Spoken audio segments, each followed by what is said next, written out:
दोस्तों नमस्कार, good evening, जय श्री कृष्णा, राधे राधे। कैसे हो आप सब लोग दोस्तों? Good evening. दोस्तों आपको पता है कि पिछले 2 दिन से टाइमिंग को लेकर थोड़ा दिक्कत आ रही है। जो 8 बजे क्लास होनी चाहिए थी दोस्तों, वो कभी 9 बजे हो पाती है, कभी 10 बजे हो पाती है। लेकिन दोस्तों आपको पता है टाइमिंग इतना इंपॉर्टेंट नहीं है जितना कि हम कोर्स को कंप्लीट करवा रहे हैं। ओके। और सबसे पहले बता दो दोस्तों आपको कि चैप्टर नंबर 6 आपका कंप्लीट हो चुका है, जिसमें रूल नंबर 74 से लेकर दोस्तों, ओके, और 74 से लेकर दोस्तों 124 तक नियम मैंने बता दिए। ओके। अब दोस्तों एक चैप्टर और बचता है, चैप्टर नंबर 17, फिर जीएफएनआर कंप्लीट है। लेकिन दोस्तों सुनो, अभी अपन चैप्टर नंबर जो आपका 6 है, उस चैप्टर नंबर 6 के विभिन्न प्रश्नों के माध्यम से अभी प्रैक्टिस करने वाले। ओके। जैसा कि दोस्तों आप ये किताब देख पा रहे हो, ये किताब आप सबके पास है जीएफएनआर की। दोस्तों जितने भी राजस्थान में जूनियर अकाउंटेंट की तैयारी करें जीएफएनआर को लेकर 75/75 अंकों की तैयारी करने के लिए दोस्तों ये किताब आप सबके पास होगी। ओके। चलिए मित्रों, ओके सर, 6666 वाले बुक से पूरे क्वेश्चन आ जाएंगे क्या? बिल्कुल पक्के आ जाएंगे दोस्तों, 100% आ जाएंगे, 100%। लेकिन दोस्तों उनका सॉल्यूशन जरूर देखना, ध्यान रखना। जो 6666 प्रश्नों की जो किताब है ना, इससे एक भी क्वेश्चन बाहर नहीं जाएगा दोस्तों। ओके। अच्छा, अभी 3 दिन से अकाउंट्स की क्लास नहीं हो पा रही, अब टेंशन मत लो। अकाउंट्स की दोस्तों कल से या दोस्तों एक दिन बाद, 2 दिन बाद आपकी मैराथन क्लास होने वाली है दोस्तों। सर जी अकाउंट्स के लिए ऑफलाइन टेस्ट बेटा, ठीक है। अब सुनो, आ जाओ दोस्तों। आज का पहला प्रश्न है ये रहा दोस्तों कि सामान्य वित्तीय लेखा नियम यानी जीएफएनआर का जो रूल नंबर 74 है, जो चैप्टर नंबर आपके 6 से, उसमें ईसीएस का मतलब क्या होता है दोस्तों? ये होता है आपका इलेक्ट्रॉनिक क्लियरिंग सिस्टम, इसे कहा जाता है दोस्तों। ये क्या होता है? आपका इलेक्ट्रॉनिक क्लियरिंग सिस्टम होता है, जिसके माध्यम से, इलेक्ट्रॉनिक माध्यम से क्लियरिंग करने की बात की जाती है, रूल नंबर 74 की बात अगर करें तो। क्योंकि दोस्तों जीएफएनआर का जो रूल नंबर 74 है, रूल नंबर दोस्तों आपका जो 74 है, वो आपके पेमेंट्स की बात करता है, भुगतानों के लिए, यानी दोस्तों दावों, भुगतान के लिए दावे के प्रस्तुत करने की बात करता है। ओके, भुगतान के लिए दावे के प्रस्तुत करने की बात करता है, ये आपको ध्यान में रखना। ओके। उसके बाद दोस्तों बिजनेस मैथड की क्लास होगी, क्योंकि मैम के घर में किसी की शादी है दोस्तों, इसलिए दोस्तों अभी क्लास होगी कल से होगी, शायद कल से या परसों से हो जाएगी दोस्तों। ओके। चलिए अगला प्रश्न देखो। रूल नंबर आपका जीएफएनआर का दोस्तों कौन सा नियम बिल की परिभाषा करता है दोस्तों? बिल की परिभाषा कौन से नियम में बताई गई दोस्तों? आप सभी को पता है, जब अपन जीएफएनआर का रूल नंबर अगर 77 पढ़ते, रूल नंबर दोस्तों 77 पढ़ते हैं, तो इस रूल नंबर 77 में तो दोस्तों किसके हस्ताक्षर है? नमूने के हस्ताक्षर है दोस्तों। किसके हस्ताक्षर है? नमूने के हस्ताक्षर का उल्लेख यहां पर किया गया कि नमूने के हस्ताक्षर भेजे जाएंगे। रूल नंबर 77 की बात अगर करें तो रूल नंबर दोस्तों 76 में आता है बिलों पर हस्ताक्षर। बिलों पर हस्ताक्षर, बिलों पर हस्ताक्षर या प्रति हस्ताक्षर की बात आती है। और दोस्तों रूल नंबर 75 में दोस्तों आपकी बिल की परिभाषा का उल्लेख यहां पर दिया गया। कहने का तात्पर्य क्या हुआ कि जब मैं आपको रूल नंबर आपका 74 पढ़ाता हूं, जिसमें दावों के लिए भुगतान करने की बात की जाती है, जब आपको रूल नंबर दोस्तों 75 पढ़ाया जाता है, जिसमें बिल की परिभाषा का उल्लेख किया गया है, जब आपको रूल नंबर 76 पढ़ाया जाता है, जिस पर बिलों पर हस्ताक्षर या प्रति हस्ताक्षर का उल्लेख किया जाता है, जिसमें दोस्तों रूल नंबर 77 बताया जाता है, जिसमें नमूने के हस्ताक्षर, नमूने के हस्ताक्षर का उल्लेख यहां पर किया गया, यानी नमूने के हस्ताक्षर की बात यहां पर की जाएगी दोस्तों। ओके, ये आपको ध्यान रखना। ओके। चलिए दोस्तों आगे की ओर बढ़ते हैं। अगला क्वेश्चन क्या करना?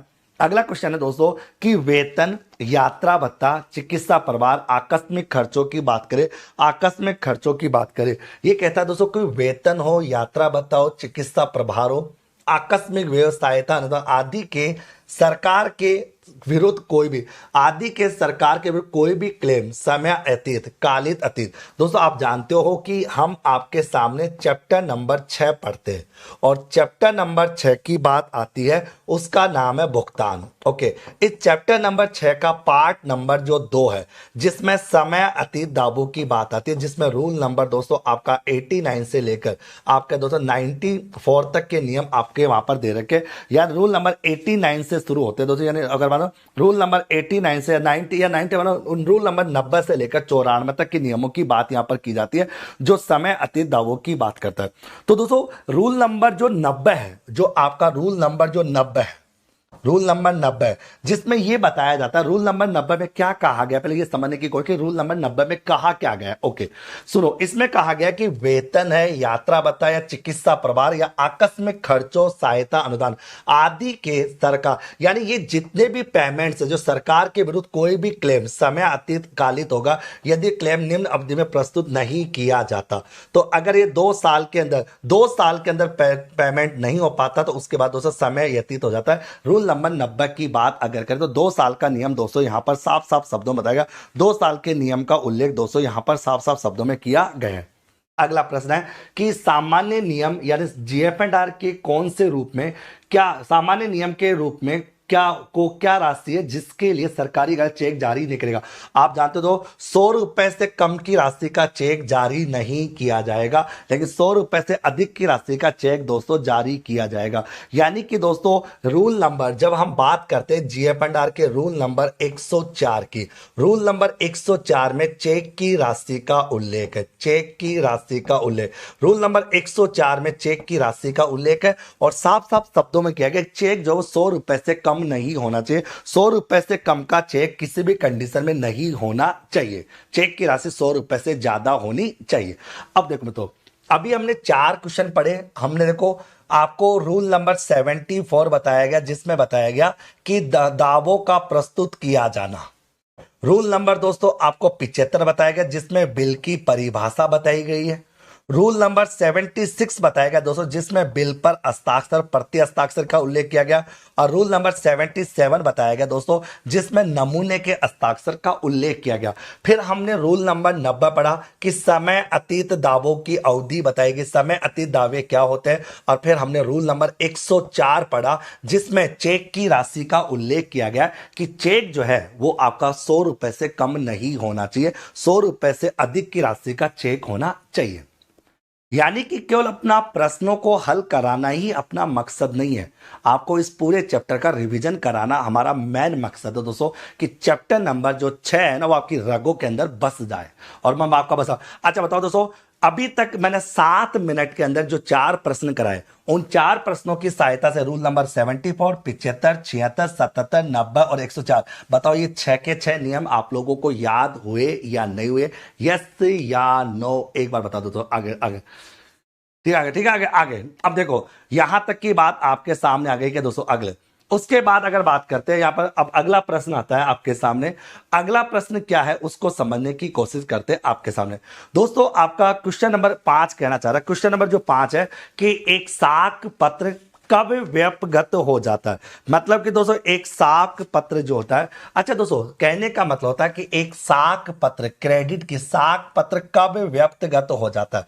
बेसिकली आप जानते हो, आपको मैं एक बात कहूं, देखो चेक की बात आती है कि चेक की जो अवधि होती है, आपको बताओ दोस्तों, अगर आपने रूल नंबर 106 पढ़ा होगा, रूल नंबर 106 में चेक की अवधि बताई गई, किसकी अवधि, चेक की, किस चेक की अवधि क्या होगी, तो चेक की अवधि होगी दोस्तों 3 माह या 31 मार्च, इन दोनों से जो भी घटना पहले घटित हो है वो चेक की अवधि मानी जाती है।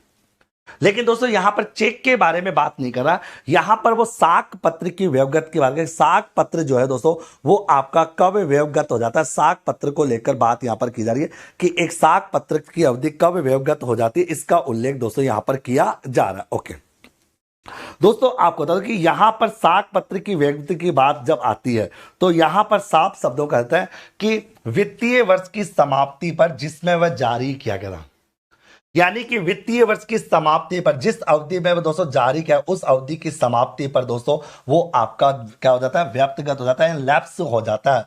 अगर ये चेक होता तो इस चेक की अवधि दोस्तों कितने माह तक होती दोस्तों, 3 माह तक होती, चेक की अवधि दोस्तों 3 माह तक होगी। लेकिन साख पत्र की बात आती है तो साख पत्र जो होता है वो वित्तीय वर्ष की समाप्ति के साथ ही क्या हो जाता है, व्यवगत हो जाता है। ये आपको ध्यान में रखना दोस्तों, क्लियर सभी को आता है, तो यहां तक की बात आप लोगों के माइंड में सेट होनी चाहिए।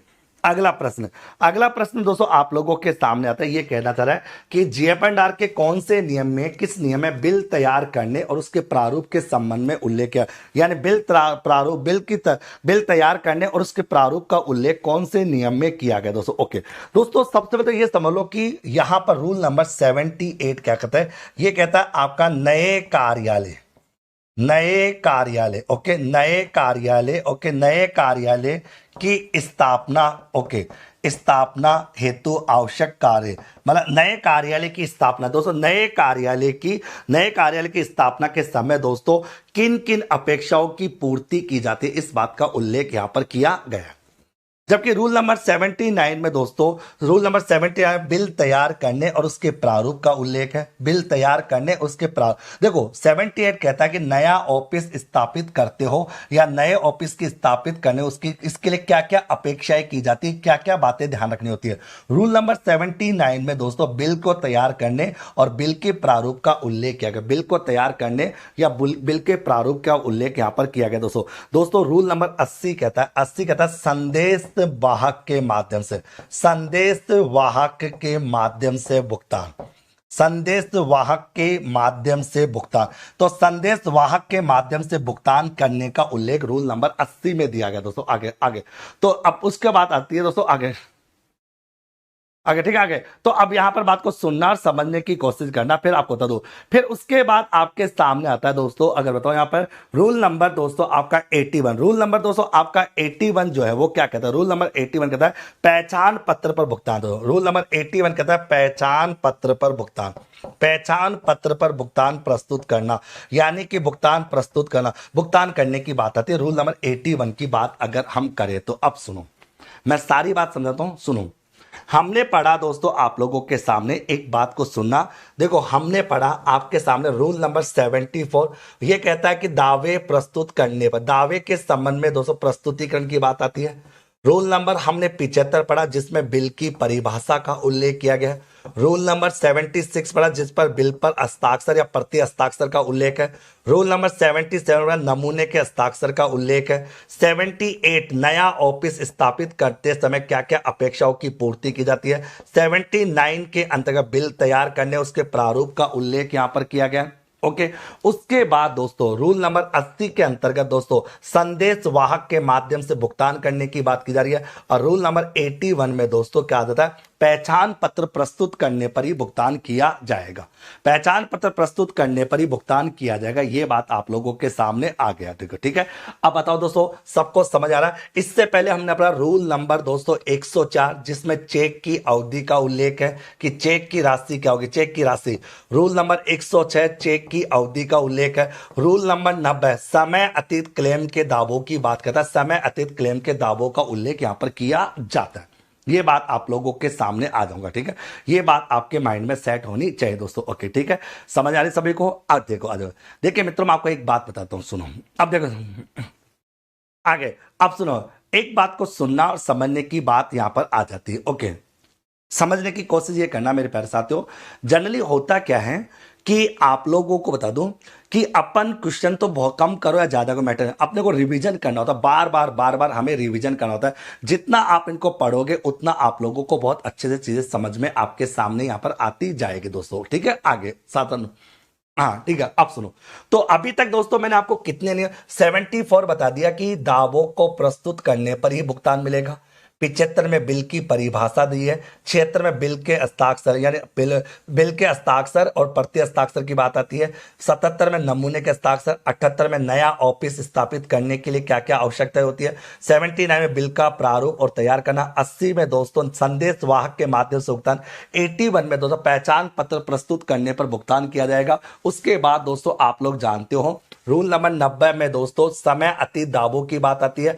104 में दोस्तों चेक की राशि आती है और 106 में दोस्तों चेक की अवधि का उल्लेख यहां पर किया जाता था, ठीक है।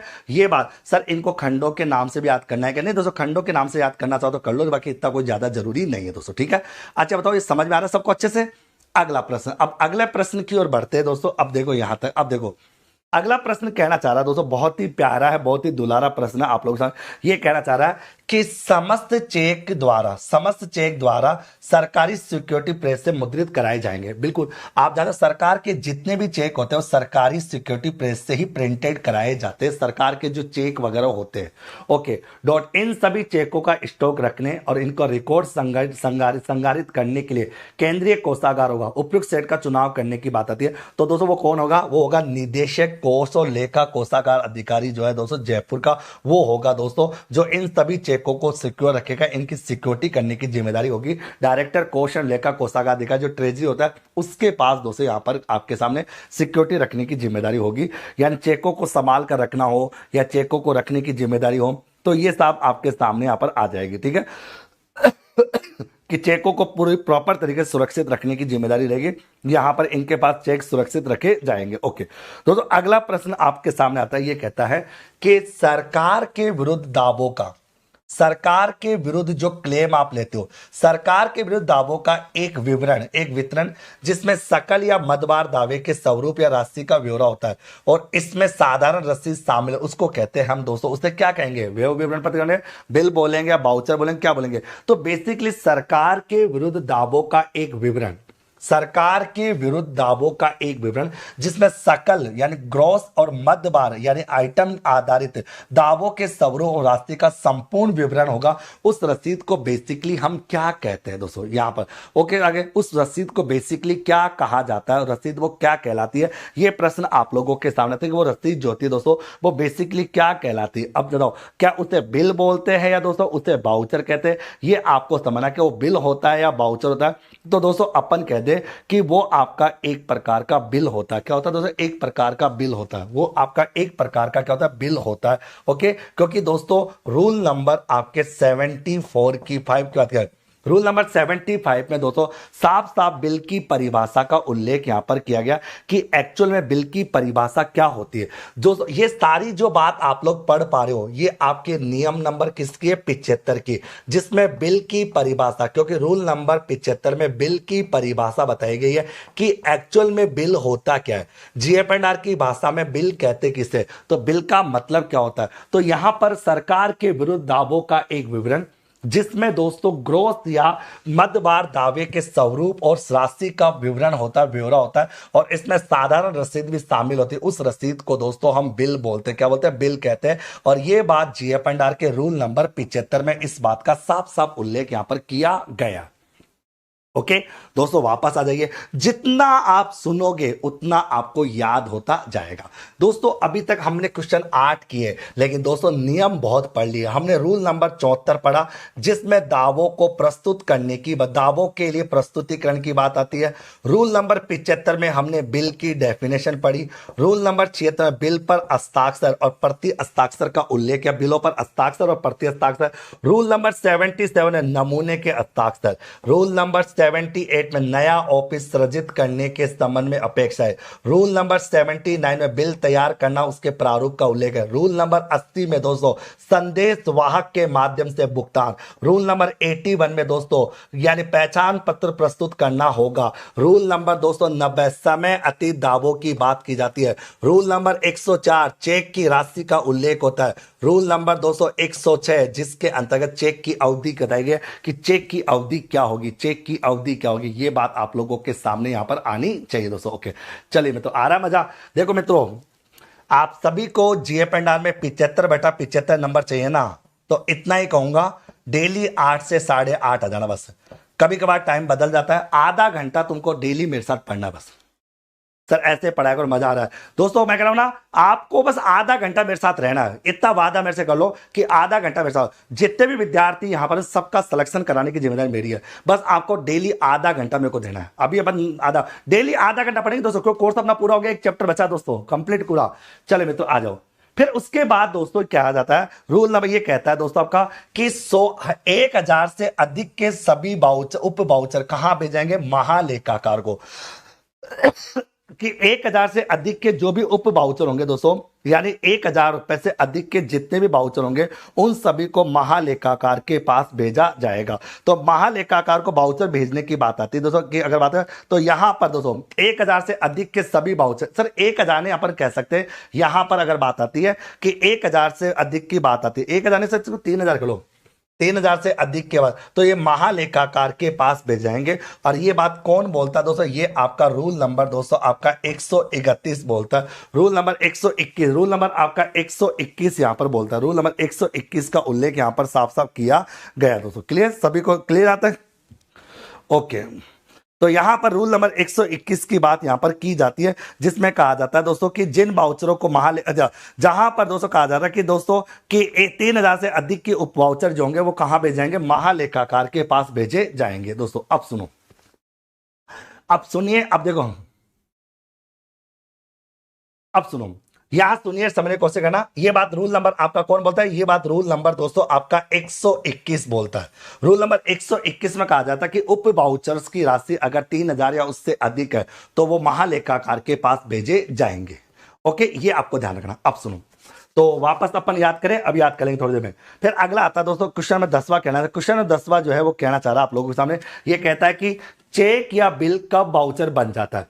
चेक या बिल कब वाउचर बन जाता है, भुगतान हेतु कोष में प्रस्तुत करने पर।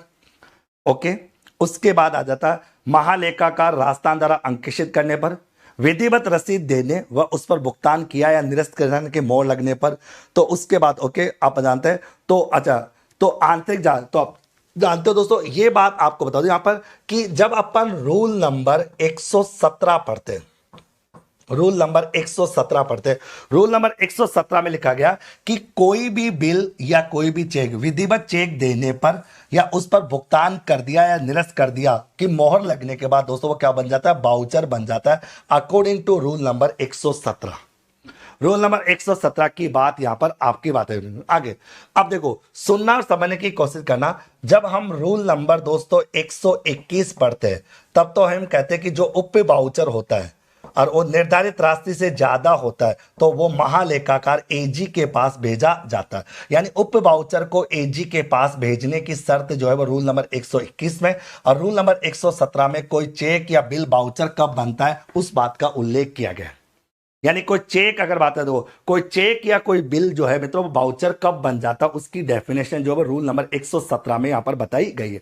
अब दोस्तों अपने घरों वापस जाओ, देखो आज अपन ने इन 10 प्रश्नों के माध्यम से कितने नियम पढ़ लिए। रूल नंबर 74 की भुगतान दावों को प्रस्तुत करने पर किया जाएगा।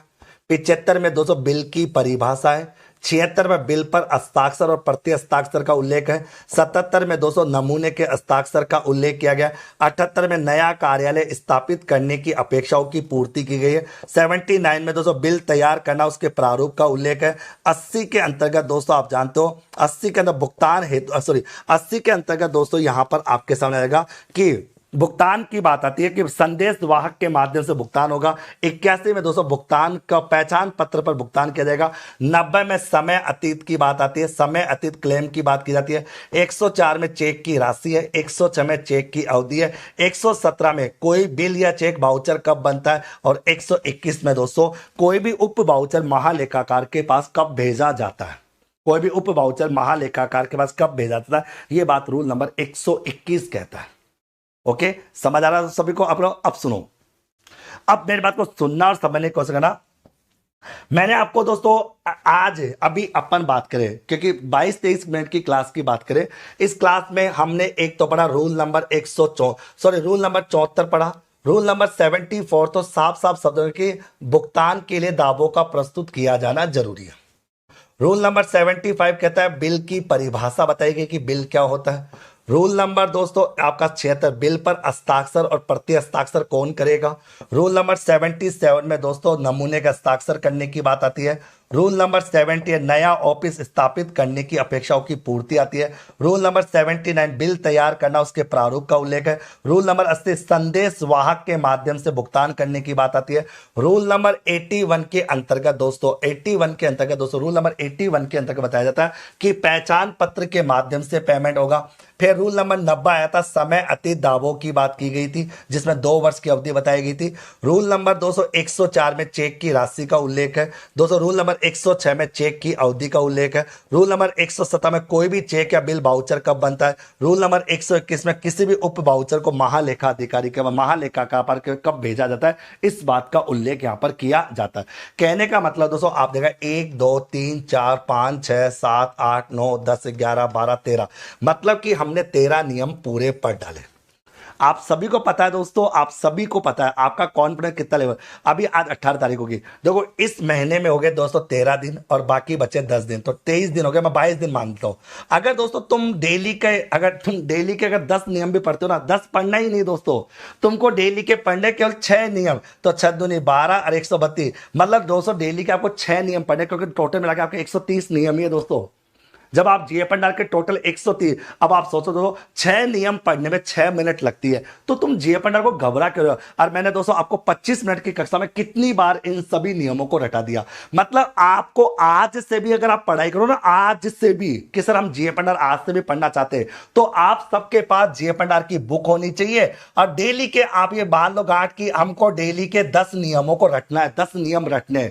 आज 10 रटेंगे, कल 11 रटेंगे, परसों 12 पे, 13 पे, 14 पे, 15, आपका दोस्तों आराम से काम सही हो जाएगा। अब बताओ दोस्तों, आज की इस कक्षा के प्रश्न, टोटल प्रश्न मैंने 10 बताए, प्रश्न 10 बताए, लेकिन 10 प्रश्न के माध्यम से दोस्तों आपको नियम कितने याद करा दिए ये याद रखना। और दोस्तों कहते हैं कि इस सब्जेक्ट को रटना है, रटना है, रटना है। जितना आप पढ़ोगे उतना बस रटते जाओ, रटते जाओ, रटते जाओ, रटते जाओ, और चीजों को रिवाइज करते जाओ, आपका आराम से काम हो जाएगा दोस्तों। आपको टेंशन लेने की किसी को जरूरत होगी नहीं दोस्तों, ये आपको ध्यान में रखना दोस्तों, ठीक है। आगे अगला प्रश्न आता है, ये कहता है दोस्तों कि भुगतान की समस्त राशियां जिसकी रसीदों पर टिकट अवश्य लगने चाहिए, जिसकी रसीदों पर दोस्तों टिकट लगना सबसे ज्यादा जरूरी है, जब तक वह स्टाम्प ड्यूटी से मुक्त ना हो, जब तक दोस्तों स्टाम्प ड्यूटी से मुक्त ना हो, तो दोस्तों टिकट लगने की जो बात आती है कि रसीदों के लिए, यानी रसीदों के लिए टिकट की बात आती है।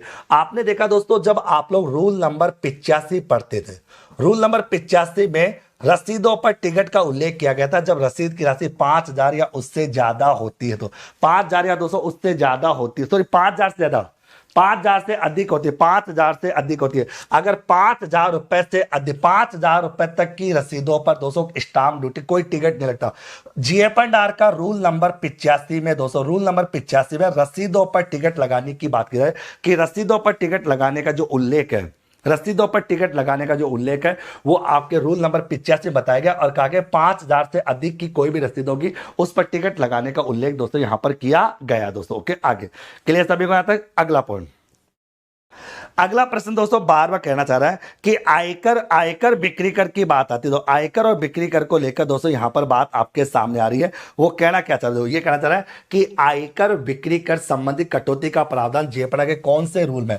दोस्तों जब अपन नियम नंबर 102 देखते हैं दोस्तों, नियम नंबर 2 ये कहता है, नियम नंबर 102 में होता है दोस्तों रेखांकित चेकों द्वारा भुगतान। नियम नंबर 102 में आता है रेखांकित चेकों द्वारा भुगतान, रेखांकित चेकों द्वारा भुगतान, रेखांकित चेकों के द्वारा भुगतान जो है वो रूल नंबर दोस्तों 102 में दिया गया। ओके, रूल नंबर 104 आपने पहले पढ़ लिया था दोस्तों, जिसमें चेक की राशि का उल्लेख है, चेक की राशि क्या होगी इस बात का उल्लेख यहां पर किया गया दोस्तों। रूल नंबर 105 में आयकर और बिक्री कर की कटौती संबंधी प्रावधानों का उल्लेख किया गया, जबकि दोस्तों आप जानते हो रूल नंबर 103 में चेकों की सूचना देने का होता है, कि चेकों की इंफॉर्मेशन देने का होता है, कि चेकों की सूचना जो होगी, कि चेकों की सूचना मतलब कि 1,000 या उससे अधिक के जारी किए गए चेक को जारी करने की सूचना जो, यानी जारी करने की सूचना कोषागार और बैंक को, यानी कि कोषागार और बैंक को चेकों की इंफॉर्मेशन दी जाएगी। ये आपको ध्यान में, रूल नंबर 103 की बात अगर करें तो। अब सुनो, देखो कैसे याद करोगे। अब देखो तो कितने नियम पढ़ लिए, आपको पता ही नहीं पड़ा। आपने पढ़ा रूल नंबर 74 जो कहता है कि दावों के लिए प्रस्तुतिकरण होना जरूरी है।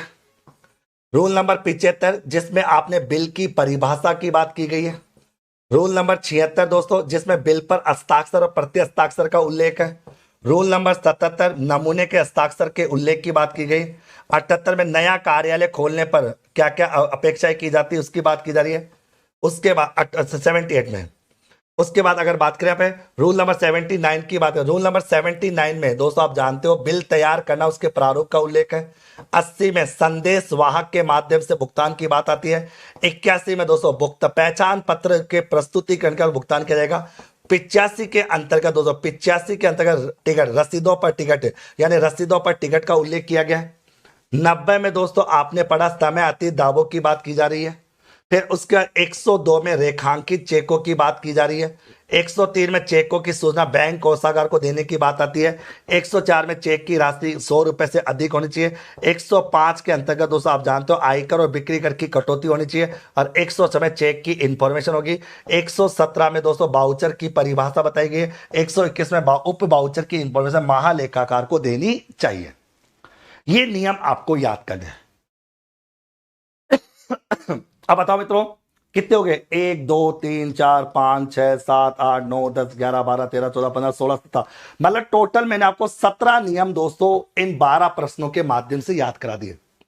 बताओ याद हुए या नहीं हुए दोस्तों? यस या नो? मैं फिर कह रहा हूं दोस्तों, जितना इनको याद करोगे ना उतना आपको मजा आएगा। जितना आप इनको पढ़ोगे उतना मजा आने वाला दोस्तों, उतना आप लोग समझ पाओगे। अब सुनो, यहां तक की बात अपन करेंगे। देखो अब सुनो, मैं एक बार रिवाइज करा देता हूं।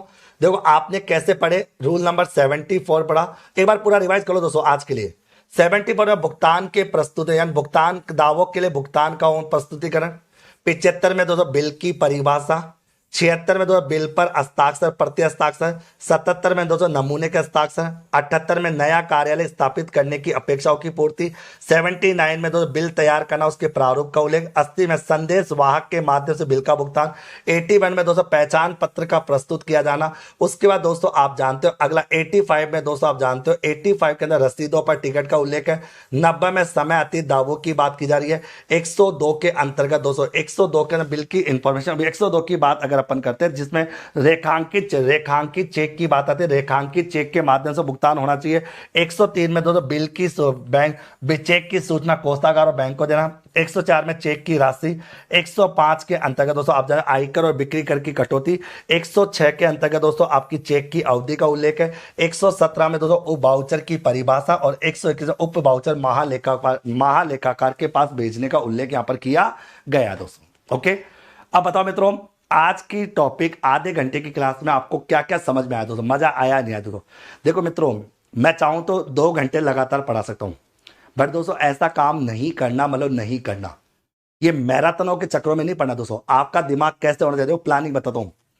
1 घंटा आप अकाउंट्स पढ़ो, ओके, 30 में 1 घंटा अकाउंट्स पढ़ो और 1 घंटा इकोनॉमिक्स पढ़ो, और बाकी आप चारों सब्जेक्ट आधा आधा घंटा 30-30 मिनट पढ़ो, बाकी आधा आधा घंटा काफी है डेली। और डेली पढ़ो डेली, तो इसका मतलब बाकी बचे कितने? 4, तो 2 घंटे हो गए, 2 3 4, तो आपको सेकंड पेपर डेली केवल 4 घंटे पढ़ना है दोस्तों। अगर आप आज से भी ईमानदारी से 4 घंटे ढंग से पढ़ते हो ना अपनी तैयारी को, तो कोई प्रॉब्लम नहीं। आपको आधा घंटा पढ़ना है आपको। अच्छा दोस्तों तुम्हारा टाइम टेबल मैं बढ़ा दूंगा, टेंशन मत लो।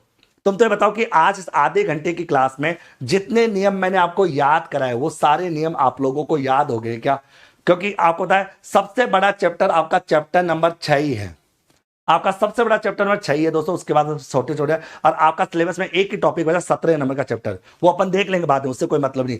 अपने को चैप्टर नंबर 6 के 74 से लेकर 124 नियम आपको मुंह जबानी याद होने चाहिए, मुंह जबानी याद होने चाहिए दोस्तों, ठीक है? चलिए मित्रों, तो अभी के लिए विदा लेता हूं। उम्मीद करता हूं दोस्तों आप सबको आपके आगे दोस्तों, ठीक है? ठीक है दोस्तों, चलिए मित्रों अब चलिए अपन, चलो आज के लिए विदा लेता हूं। सभी को गुड नाइट, सभी को सत श्री अकाल, मस्त रहो, बिंदास रहो। अच्छा एक तो ध्यान रखना, आप लोग अकाउंट टेलीग्राम ग्रुप को ज्वाइन कर लिया करो। आप हमारा टेलीग्राम ग्रुप ज्वाइन कर लीजिए, नाम है doctor Mukesh Pancholi sir. Doctor Mukesh Pancholi sir के नाम से जैसे ही आप टेलीग्राम ग्रुप को ज्वाइन करते हो तो उससे क्या होगा दोस्तों आप लोगों का, उससे सीधी सी बात है आप लोगों को इंफॉर्मेशन मिल जाएगी, क्योंकि दोस्तों क्लासें बढ़ेगी। हो सकता है दोस्तों हम हर 2 घंटे बाद क्लास जारी कर दें, तो आपको अच्छे से तैयारी करनी है, अच्छे से। और सबसे बड़ी बात है दोस्तों 6666 प्रश्नों की किताब तुम्हारे पास होनी चाहिए दोस्तों। मैंने आपको कहा था कि ये किताब जो 280 रुपए की मिलती थी ना, मैंने बच्चों ने, बहुत से बच्चों ने कहा कि सर ये किताब हम अभी नहीं, ये किताब अभी भी 200 रुपए में मिल रही है, आराम से ले सकते हो दोस्तों, कोई दिक्कत नहीं, कोई इश्यू नहीं दोस्तों, ठीक है? चलो ठीक है, थैंक यू सो मच दोस्तों, गुड नाइट, टेक केयर में, तो बाय बाय, कल मिलते हैं इसी समय इसी तरह, नाइट, गुड नाइट।